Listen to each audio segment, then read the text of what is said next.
the wicket. He has made zero connection in the over.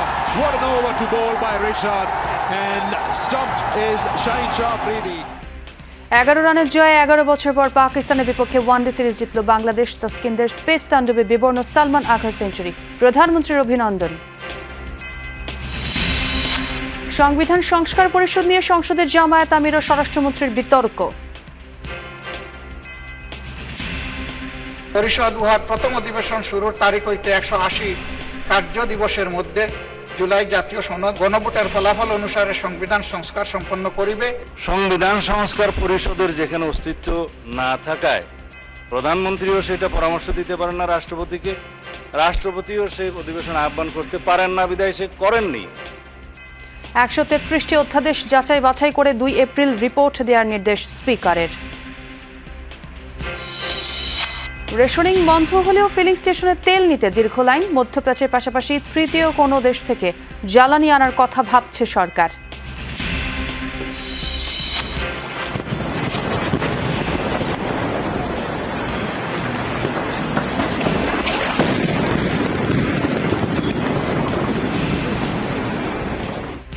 হামলা পাল্টা হামলায় অগ্নিগর্ভ মধ্যপ্রাচ্য। ইরানের ইস্পাহানে আইআরজিসির সদর দপ্তরে বোমা বর্ষণ।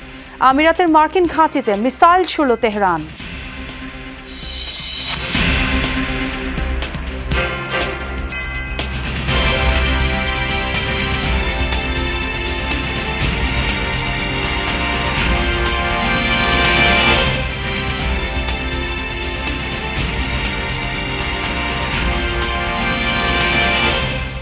আমন্ত্রণ যমুনা নিউজে, সঙ্গে আছে আমি ছোয়া খন্দকার। আর এতক্ষণ শিরোনাম দেখছিলেন। বাংলাদেশ পাকিস্তান সিরিজের খবর। সিরিজ নির্ধারণী তৃতীয় ও শেষ ওয়ানডেতে পাকিস্তানকে 11 রানে হারিয়েছে বাংলাদেশ। ফলে 11 বছর পর পাকিস্তানের বিপক্ষে ওয়ানডে সিরিজ জিতল টাইগাররা। বাংলাদেশের দেয়া 291 রানের টার্গেটে 279 রানে থামে সফরকারীদের ইনিংস। 4 উইকেট নিয়েছেন তাসকিন আহমেদ। সিরিজ সেরা হয়েছেন তানজিদ তামিম ও নাহিদ রানা। মিরপুরের মেঘলা আকাশে বৃষ্টির শঙ্কা, যে শঙ্কায় টস জিতে সম্ভাবনাও দেখেছিলেন পাকিস্তান অধিনায়ক। সেই আশাকে হতাশায় ডুবিয়ে ভিন্ন গল্পই লিখলেন তানজিদ তামিম।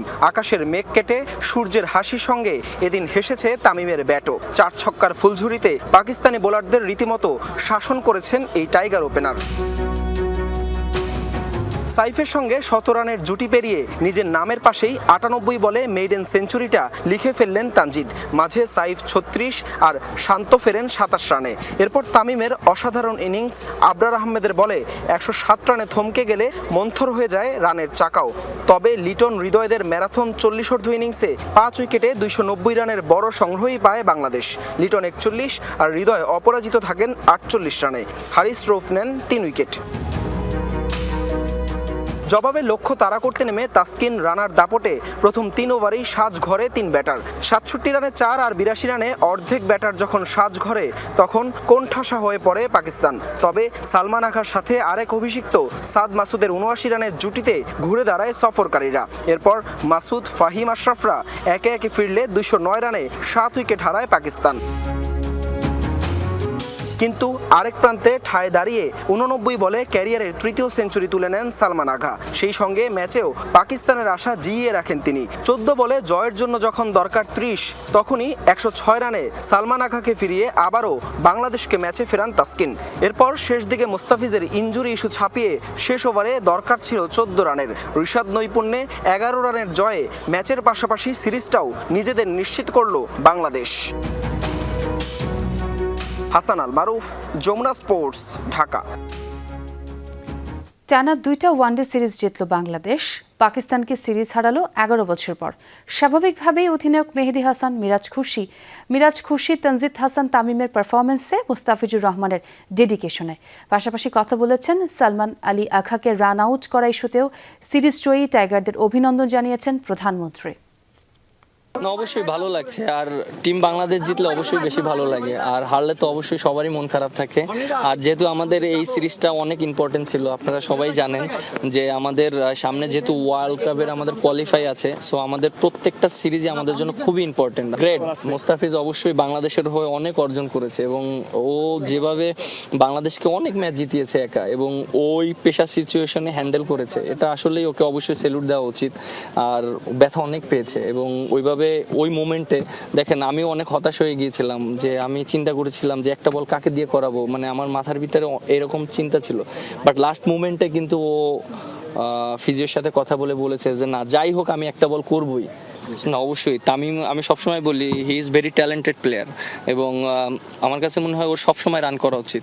দেখেন এটা কিন্তু আমি লিগালি আউট করেছি, আর আমার কাছে মনে হয় যে সবাই যে ধরনের কথা বলছে, বলটা যখন আমি করেছি আপনারা যদি সবাই দেখেন, তখন কিন্তু আমি বলটা ধরতে গিয়েছি এবং সে যদি বলটা ধরে আমার কাছে দিত, তখন আমি সেটা কখনোই আমি রান আউট করতাম না বা আমি কখনোই আপিল করতাম না অ্যাপোস্ট্রাক্ট দ্য ফিল্ড যে আউটটা। বাট সে কিন্তু বলটা মনে করেন বাইরে থেকে কিন্তু সে বলটা ধরতে গেছে, বাট আমি সেই অপরচুনিটিটা নিয়েছি, কারণ এখানে আমি মনে করি যে সে ভিতরে থাকলে বা বলটা আমাকে যদি দিত। পাকিস্তানের বিপক্ষে সিরিজ জয়ে ঈদের আগেই ঈদের আনন্দ উপভোগ করলেন টাইগার ভক্তরা। ইনজুরি নিয়েও মুস্তাফিজের লড়াকু মানসিকতায় মুগ্ধ তারা। পাশাপাশি তানজিদ তামিম ও তাসকিন আহমেদের পারফরমেন্সের বাড়তি প্রশংসা সমর্থকদের কণ্ঠে।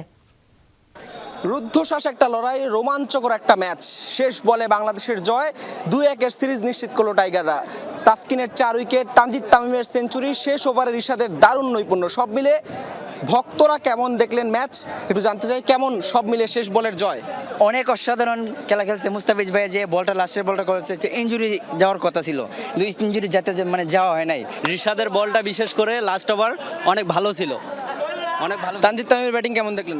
খুব ভালো, খুব ভালো। আজকের ঈদের আগে এরকম একটা সুন্দর ম্যাচ, সবার জন্য একটা ঈদের মতো উৎসব হচ্ছে আজকে। বাংলাদেশ 2-1 সিরিজ জিতলো, টানা দ্বিতীয় সিরিজ ওয়েস্ট ইন্ডিজের পরে। আসলে কেমন লাগছে সব মিলে? আলহামদুলিল্লাহ, সব মিলিয়ে ভালো ছিল এবং কেমন দেখলেন? হ্যাঁ, ম্যাচটা খুবই দুর্দান্ত ছিল, আসলে খেলাটা দেখার মতন ছিল। সে সবার মনে হচ্ছিল ইনশাল্লাহ জিতবেই, তো পুরো ম্যাচ উপভোগ করেছি এবং আর বাংলাদেশে একটা অভ্যাস আছে আমাদের, এই নাটকটা আমরা সবসময় লিখেছি, এটাকে মিস করছি আসলে। একটু ভয় লাগছিল, কিন্তু মনের ভিতরে কেন যেন একটা কনফিডেন্স ছিল, যেহেতু ভাই সবসময় বলছে যে না, হারবো না, নাজমুল করে হারবো না, আমরা জিতে যাব, জিতে আমরা মাঠ ছেড়ে চলে যাব। আরেকটা বিষয় হচ্ছে 12 তারিখের পরই সবকিছু আমাদেরকে মনে হয় যে বাংলাদেশের সবকিছু ফেভারে, মানে প্রত্যেকটা জিনিসই, যেমন বিএনপি ক্ষমতায় আসলো, তারেক যে ক্ষমতায় আসলো, এরপর প্রথম মানে পাকিস্তানের যে প্রথম ম্যাচটা ছিল সেটা আমরা মানে খুব ভালোভাবে জয় পেয়েছি।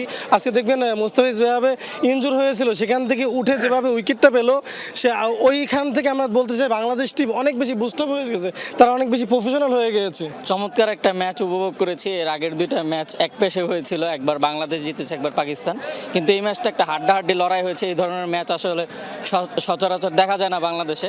মুস্তাফিজ ইনজুর্ড হওয়ার পরের বলটা যে করছে, এটা আসলে আমরা আশা করি নাই দর্শক প্যানেল থেকে যে পরের বল সে করতে পারবে উঠে, এবং করছে, এবং সেই বলে কিন্তু উইকেট নিচ্ছে। ওইখান থেকে কিন্তু ম্যাচটা আমাদের দিকে চলে আসছে। লাস্ট শেষে ম্যাচ উইন হয়েছে, এটাই অনেক বড়, মানে আমাদের কাছে ভালো লাগতেছিল। প্রত্যাশা থাকবে বাংলাদেশ আরো ভালো গেলুক। বছরের প্রথম আন্তর্জাতিক সিরিজ, আর সেই সিরিজটা জয় দিয়ে শুরু করলো টিম টাইগার্স। পরবর্তী মিশন নিউজিল্যান্ড, এবং সেই মিশনে বাংলাদেশ আরও একটি সিরিজ নিশ্চিত করবে, সেটাই প্রত্যাশা টাইগার ভক্তদের। হাসান আল বারুফ, যমুনা স্পোর্টস, মিরপুর শেরেবাংলা জাতীয় ক্রিকেট স্টেডিয়াম, ঢাকা। সংবিধান সংস্কার পরিষদ ইস্যুতে রোববার উত্তপ্ত হয়ে ওঠে সংসদ অধিবেশন। পয়েন্ট অফ অর্ডারে বারবার এ নিয়ে বক্তব্য উপস্থাপন করেন বিরোধী দলীয় সংসদ সদস্যরা। জবাবে স্বরাষ্ট্রমন্ত্রী বলেন, রাষ্ট্রপতির সংবিধান সংস্কার পরিষদের অধিবেশন ডাকার বৈধ কোনো ভিত্তি নেই। জুলাই জাতীয় সনদ বাস্তবায়ন আদেশকে আরোপিত আদেশ হিসেবেও উল্লেখ করেন তিনি। প্রথম অধিবেশনের দ্বিতীয় দিন কর্মসূচি শুরু হবার কথা প্রশ্নোত্তর পর্ব দিয়ে, কিন্তু তার আগেই স্পিকারের কাছে ফ্লোর নিয়ে জুলাই সনদ বাস্তবায়ন এবং সংবিধান সংস্কার পরিষদের বিষয়ে কথা বলতে চান বিরোধী দলীয় নেতা ডাক্তার শফিকুর রহমান। তবে নিজ সুযোগের বাইরে প্রশ্ন উপস্থাপন করায় সেই সময় ডাক্তার শফিকুর রহমানকে থামিয়ে দেন স্পিকার।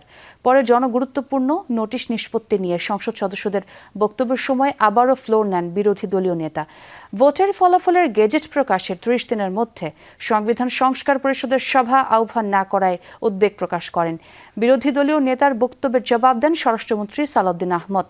বলেন, গণভোটের রায় বাস্তবায়ন করতে হলে আগে সংশোধন করতে হবে সংবিধান।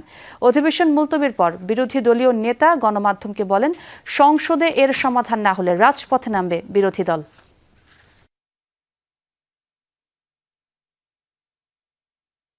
যে পদ্ধতিতে জাতীয় সংসদের প্রথম অধিবেশন আহ্বান করা হইবে, অনুরূপ পদ্ধতিতে পরিষদের প্রথম অধিবেশন আহ্বান করা হইবে।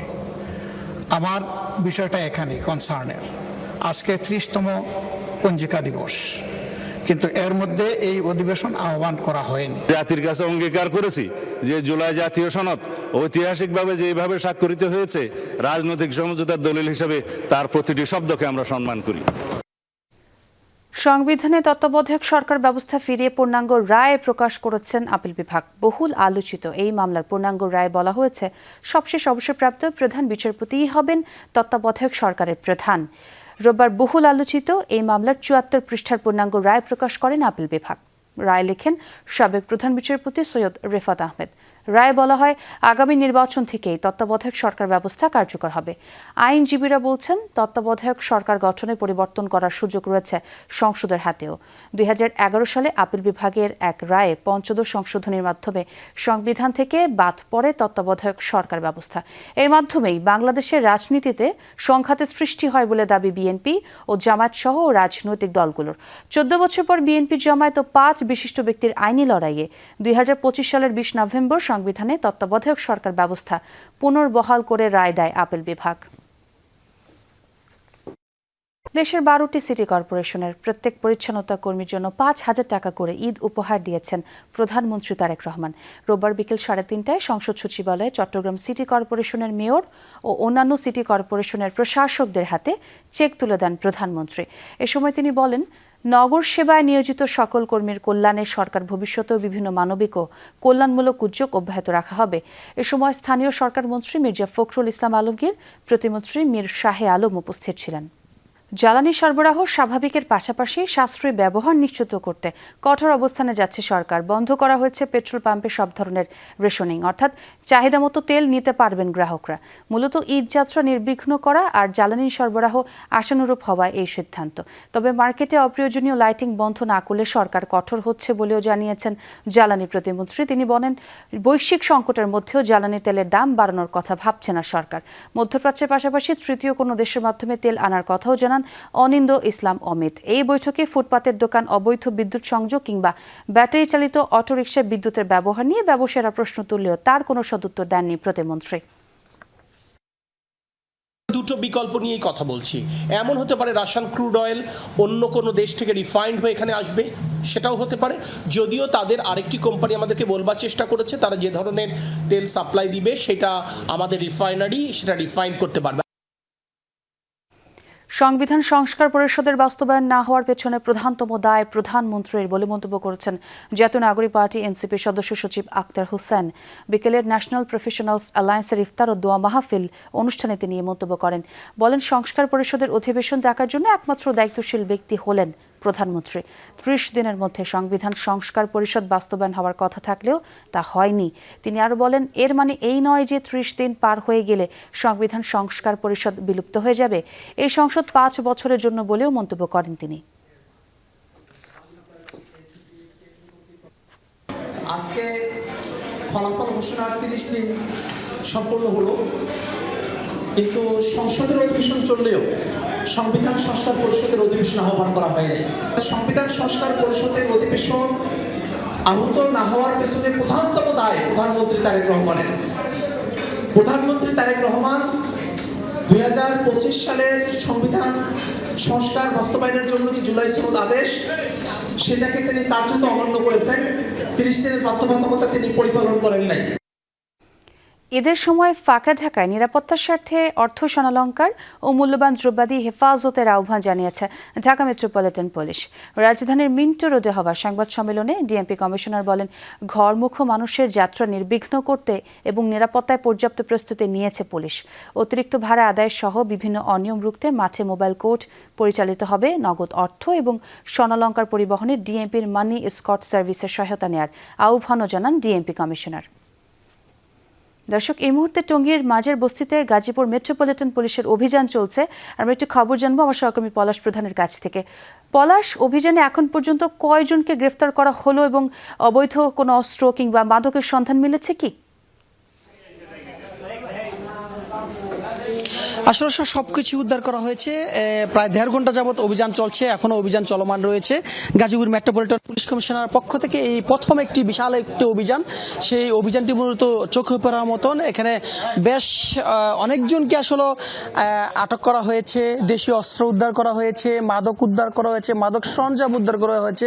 আমি যদি এই চিত্রটা যদি আসলে পুরোটা দেখানোর চেষ্টা করব, আসলে এখানে এত বড় একটি মাদকের একটি হাট বলা চলে। সেই মাদকের হাটে আসলে ক্রমান্বয়ে এই যে ঘরগুলো দেখানোর চেষ্টা করছে, এই ঘরেই মূলত মাদকের বেচাকেনে হাট বসতো। এখানে বিশাল বড় বড় পাত্রে নিয়েই ইয়াবা এবং হিরোইন সহ বিভিন্ন মাদক আসলে সেবন করা হতো। অর্থাৎ এখন যে এই ব্যক্তিটি দেখানোর চেষ্টা করছে, তিনিও আসলে মাদক সেবন করে এক প্রকারে এই বস্তি থেকে পালিয়ে যাওয়ার চেষ্টা করছিল। এখানে বিজিবি তাকে হাতে নাতে তাকে আটক করা হয়েছে। আমরা তার সাথে কিছুক্ষণ আগেও কথা বলেছিলাম, এখানে বিজিবি ঊর্ধ্বতন তার সাথে কথা বলেছিলাম। এখানে এত বড় একটি মাদকের হাট যে আসলে বলার বাইরে। এখানে মাদকের যে সরঞ্জামগুলো রয়েছে, সেই সরঞ্জামগুলো কিন্তু আসলে উদ্ধার করা হয়েছে। কিছুক্ষণ আগে দেখছিলাম যে কয়েক বস্তা এই সরঞ্জাম, মাদক এবং এই মাদক সেবনের যে যে সরঞ্জামগুলো দরকার মনে হয় সেগুলি আসলে উদ্ধার করেছে। এখানে Gazipur metropolitan police, DB police, BGB, RAB এবং পিবিআর, সিআইডি এবং রাজধানীর পার্শ্ববর্তী ডিএমপি পুলিশের বিশাল একটি অভিযান, পুরো বস্তিটি আসলে ঘিরে রাখা হয়েছে। অর্থাৎ বলা চলে যে এখন পর্যন্ত 1.5 ঘন্টা অতিবাহিত হয়েছে। কেউ আসলে বস্তি থেকে পালিয়ে যাবে সেই অবস্থা কিন্তু আসলে পুলিশ চারপাশে আসলে ঘিরে রাখা হয়েছে, অভিযান চলমান রয়েছে। পুলিশের কিছুক্ষণ আগে আমাদেরকে বলছিল যে পুরো বস্তিতে আসলে প্রত্যেকটি অপরাধীকে যতক্ষণ পর্যন্ত গ্রেপ্তার করা না হবে ঠিক ততক্ষণ পর্যন্ত এই অভিযান চলমান থাকবে। পলাশ, আপনাকে অনেক ধন্যবাদ এই তথ্যগুলো দেওয়ার জন্য। মুহুর্মুহু হামলা পাল্টা হামলায় অস্থিতিশীল পুরো মধ্যপ্রাচ্য। রোববার ভোরে ইরানের ইস্পাহান শহরে তাণ্ডব চালিয়েছে যুক্তরাষ্ট্র ইসরায়েল যৌথ বাহিনী। মূল টার্গেট ছিল IRGCর সদর দপ্তর। ইরানের বিরুদ্ধে সবাইকে একজোট হওয়ার আহ্বান জানিয়েছে যুক্তরাষ্ট্র। এদিকে থেমে নেই তেহরানও। সিজিল সহ বিভিন্ন প্রকার ক্ষেপণাস্ত্র দিয়ে শত্রুপক্ষের ওপর হামলার হুঁশিয়ারি দিয়েছে বিপ্লবী গার্ড বাহিনী। হরমুজ প্রণালীতে যুক্তরাষ্ট্রের উপস্থিতি নিয়ে জানিয়েছে আপত্তিও। শত্রুপক্ষের স্থাপনা লক্ষ্য করে ছুটছে বহুল আলোচিত সিজিল মিসাইল। যুক্তরাষ্ট্র ইসরায়েলের সাথে চলমান যুদ্ধে প্রথমবারের মতো ভয়াবহ এই ক্ষেপণাস্ত্র ব্যবহারের দাবি করেছে ইরানের বিপ্লবী গার্ড বাহিনী IRGC। মধ্যপ্রাচ্যে মোতায়েন মার্কিন সামরিক স্থাপনা আর ইসরায়েলের ভূখণ্ড লক্ষ্য করে 54তম ধাপের হামলা শুরুর ঘোষণা দিয়েছে ইরান। এ দফার হামলায় সিজিল মিসাইলের পাশাপাশি খাইবার শিকান, কদর এবং এমাদ ক্ষেপণাস্ত্রও ব্যবহারের ঘোষণা দিয়েছে তারা। ইসরায়েলের রাজধানী তেল আবিবে হামলার পাশাপাশি সংযুক্ত আরব আমিরাতেও আঘাত করেছে ইরানের ছোড়া ড্রোন। হরমুজ প্রণালীতে যুক্তরাষ্ট্রের উপস্থিতি থাকলে প্রণালী বন্ধ রাখার হুঁশিয়ারিও দেওয়া হয়। বিগত 50 বছর ধরে পারস্য উপসাগরে অস্থিরতার কারণ আমেরিকার উপস্থিতি। এখান থেকে যুক্তরাষ্ট্র না সরলে হরমুজ প্রণালী খোলা হবে না। এই প্রণালীর নিয়ন্ত্রণ থাকবে ওই অঞ্চলের দেশগুলোর কাছেই। এমন পরিস্থিতিতে যুক্তরাষ্ট্রের জ্বালানি সচিব ক্রিস রাইট আশা করছেন আগামী কয়েক সপ্তাহের মধ্যেই শেষ হবে ইরান যুদ্ধ। পাশাপাশি হরমুজ প্রণালীর প্রতি যেসব দেশ সবচেয়ে বেশি নির্ভরশীল তাদেরকে একজোট হওয়ার আহ্বানও জানিয়েছেন তিনি। মনে হয় এই সংঘর্ষ অবশ্যই আগামী কয়েক সপ্তাহের মধ্যে শেষ হবে। এটি তার থেকেও আগে হতে পারে। হরমুজ প্রণালীর উপর চীন, জাপান, কোরিয়া সহ এশিয়ার বহু দেশ নির্ভরশীল। তাই গুরুত্বপূর্ণ এই বাণিজ্য পথের সুরক্ষায় তাদেরই সবার আগে এগিয়ে আসা উচিত। এদিকে রোববার ভোর থেকেই ইরানের ইস্পাহানে চলে ব্যাপক ধ্বংসযজ্ঞ। হতাহত হন বহু বাসিন্দা। এছাড়াও রাজধানী তেহরান সহ বিভিন্ন স্থানে চলে আগ্রাসন। আল জাজিরার তথ্য মতে চলমান যুদ্ধে ইরানের 200-রও বেশি শহরে হামলা চালিয়েছে যুক্তরাষ্ট্র ইসরায়েলের যৌথ বাহিনী। প্রাণপ্রতিম কুণ্ডু, যমুনা নিউজ। দর্শক, এ ছিল যমুনা নিউজে। এতক্ষণ যারা সঙ্গে ছিলেন সবাইকে ধন্যবাদ।